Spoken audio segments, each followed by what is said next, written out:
Hello friends, in this video we are going to share with you AMDOCS product owner interview questions along with detailed answers. Friends, few questions are very tricky and scenario based, so watch complete video till end. Friends, please turn on caption for this video for better understanding. Before we get into interview questions, a very quick warm welcome from myself. My name is Sunan Sharma, that's me in the center of the screen. I'm an agile consultant based in Den Haag, Netherlands, and I'm helping people for the last 2 years to successfully pass their interviews. I always do that by giving you a top scoring real world interview questions with detailed answer you can't find anywhere else.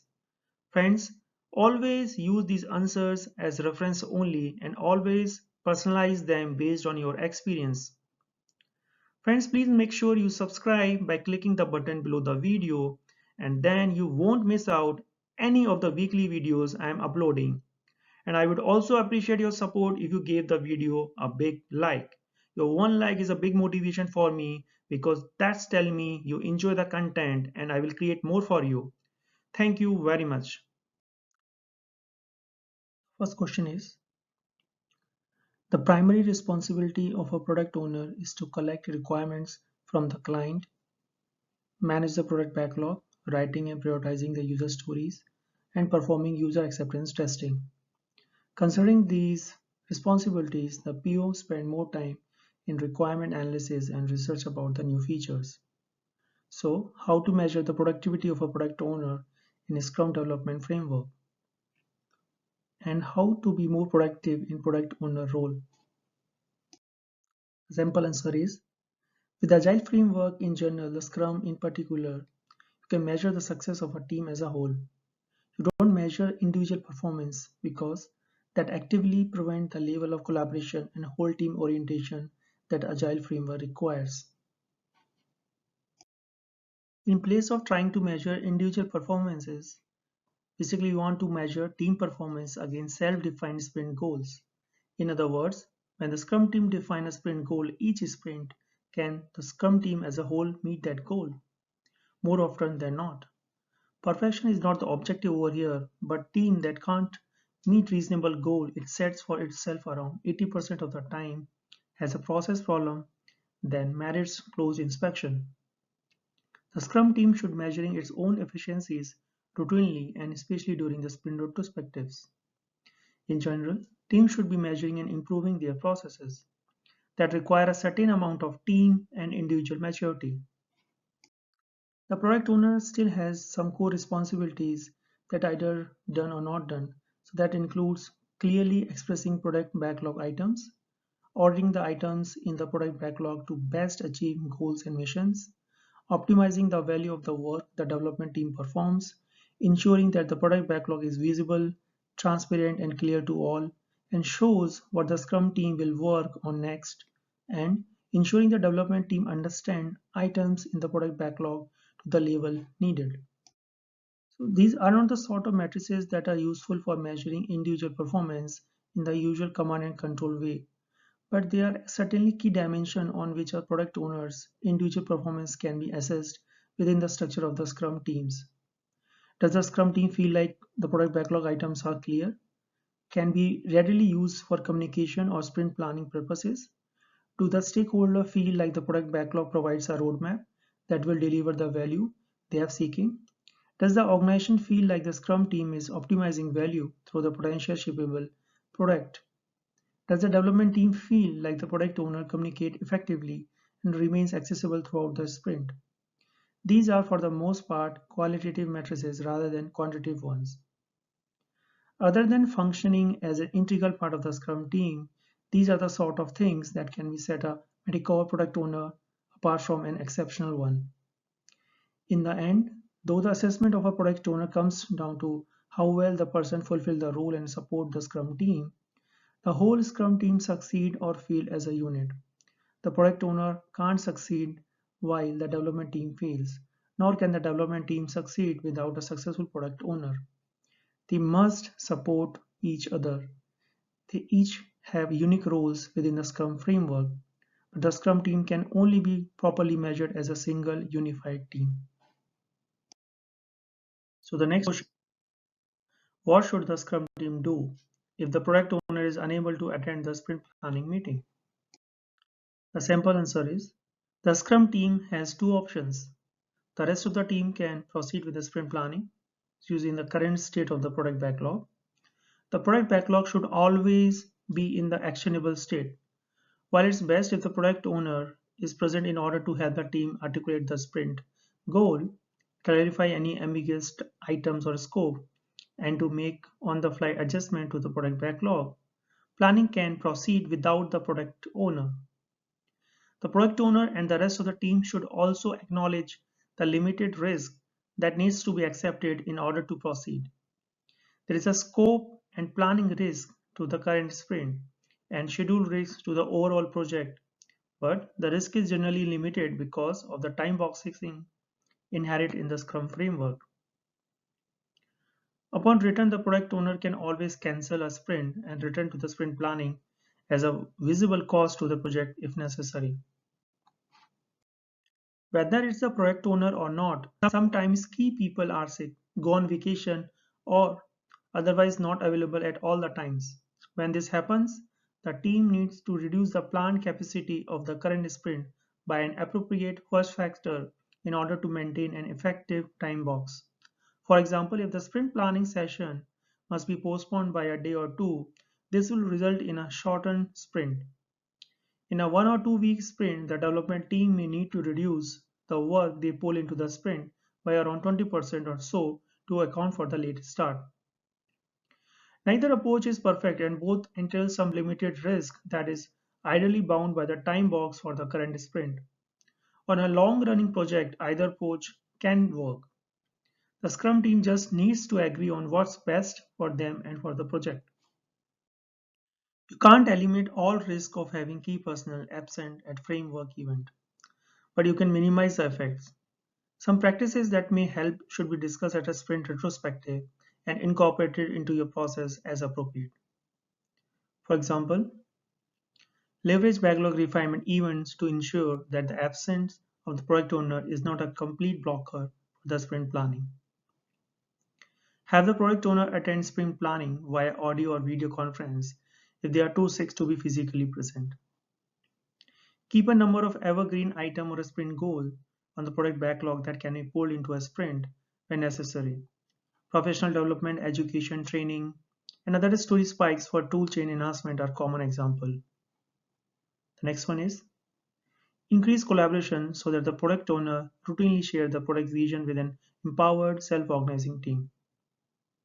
The next one is increase collaboration with the stakeholder users so that backlog items can be clarified directly rather than being solely dependent on the product owner. In short, your goal is not to keep everyone busy 100% of the time. Your goal should be a sustainable process with sufficient slack to handle minor disruption over the lifespan of the project. Good process operate as a smoothing function over time, not as a whip to force people to work harder or perform busy work because of entirely predictable variances. The next question is, when working with Scrum, we are familiar with the word product owner and the product backlog. But what is product? Can you explain in your own word? Let's first see what the Scrum guide going to tell us about definition of a product.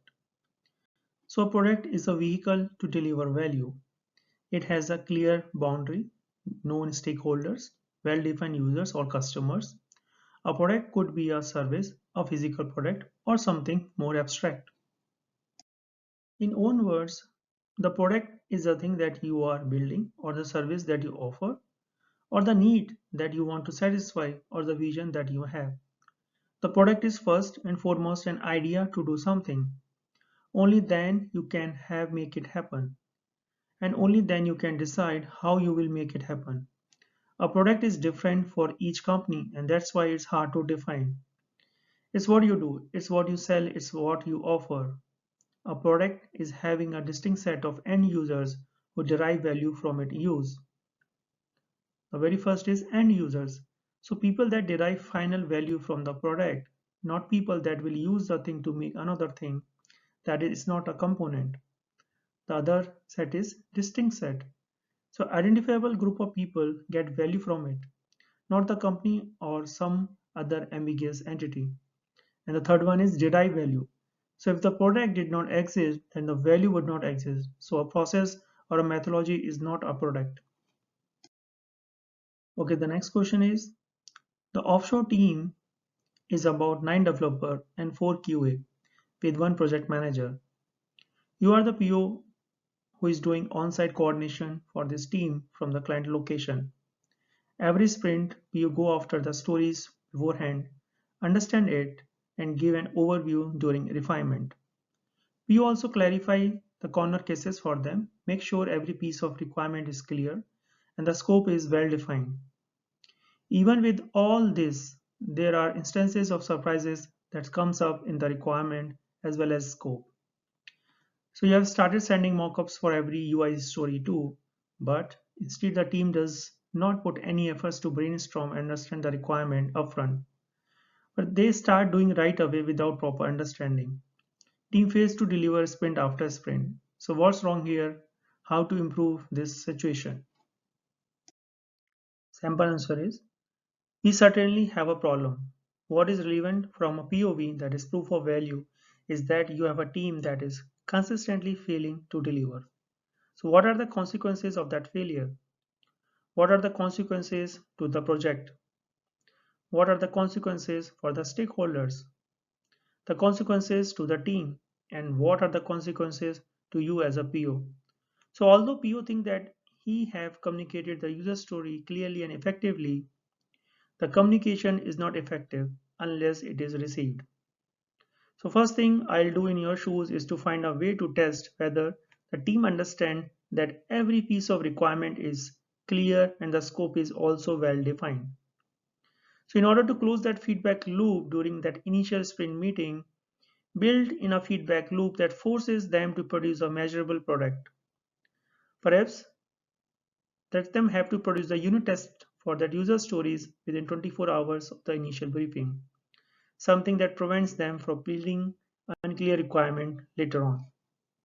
Clearly, the sprint of 2 weeks is an ineffective time frame for a team. They need closer supervision. Until they can produce a successful sprint, they should be required to report incremental progress daily. You and a team share a problem and you are going to need to share the responsibility for the answer. So EVM is a project management technique that measures the technical performance, cost and schedule of a project against the planned objectives. The result is a simple set of matrices that provide early warnings of a performance issues, allowing for timely and appropriate adjustment. So PO and a team share a responsibility to identify and correct the communication problem early in the sprint. Share understanding of the development processes, identification of the roadblocks, and removal of roadblocks are the root out of this particular problem.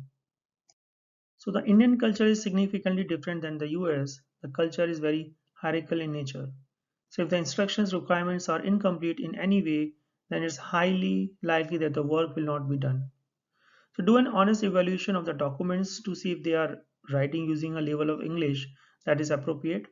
The smartest developer cannot meet expectations if the language requirements are beyond what is reasonable. So it is much easier to write complicated documents than simple one and it takes continual effort. Alternative approach is to find at least one tech lead to lead the team and he should be co-located with the team as a proxy PO who can understand the stories, having daily talk with the primary PO on all questions raised by the team, helping the team to ask their questions when they have them, also providing intermediate answers on requirement clarification based on the well-educated guesses, later checking on them if necessary when the US side PO is not available due to time differences, but that require a TL with the right communication skills. The next question is you are the product owner for the team, which is now 16 people. So you have grown a lot over the past 12 months. The tasks on the team range from pure software development to integration to analysis. Team supports several different software products, some of which range from being quite a lot of work to other which are little work. Team also maintain common models with several other groups use as well as run automation on that model. So we'll get all requests to look at the data or to do analysis as well.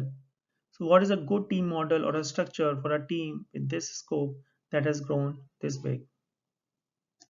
So this is a great question. Let's see how we can approach this.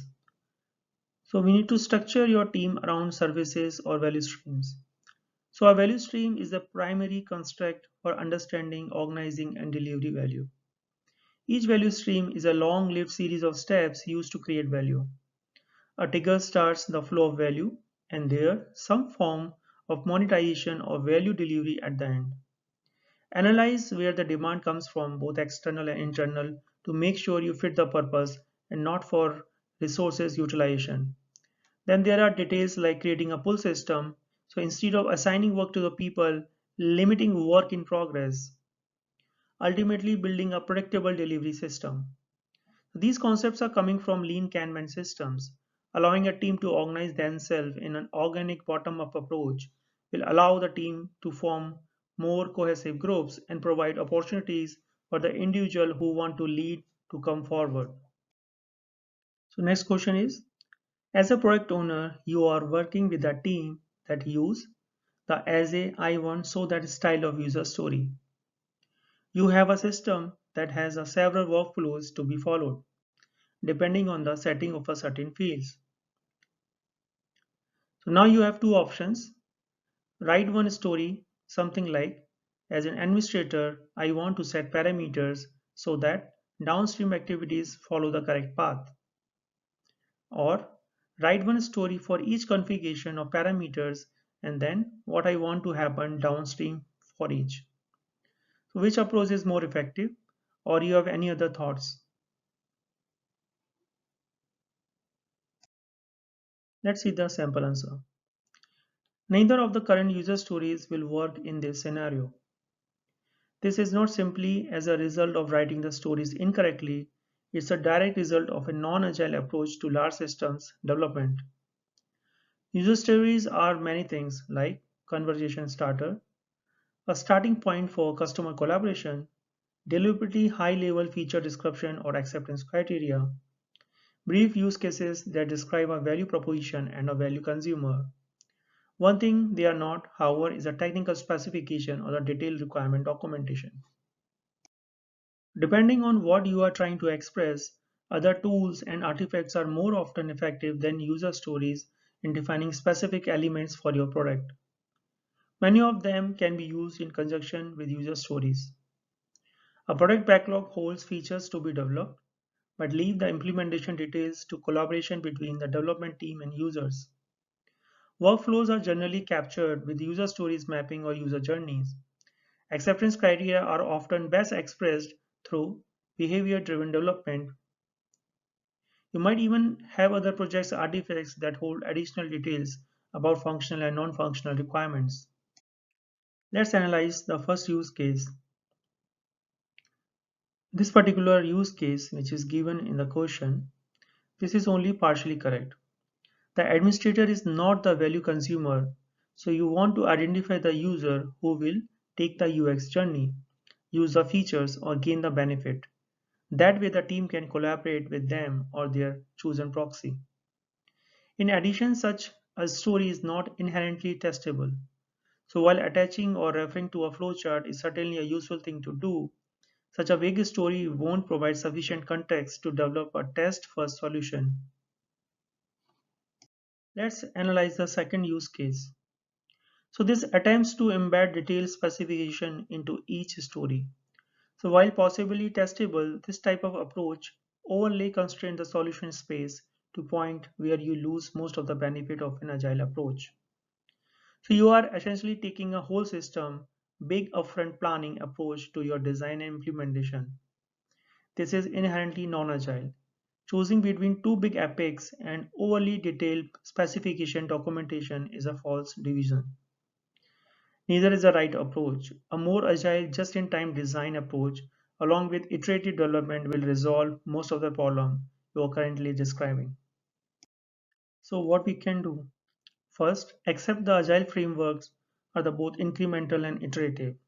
So you don't have to design and implement the whole system all at once. In place of that, you can build up the system piece by piece.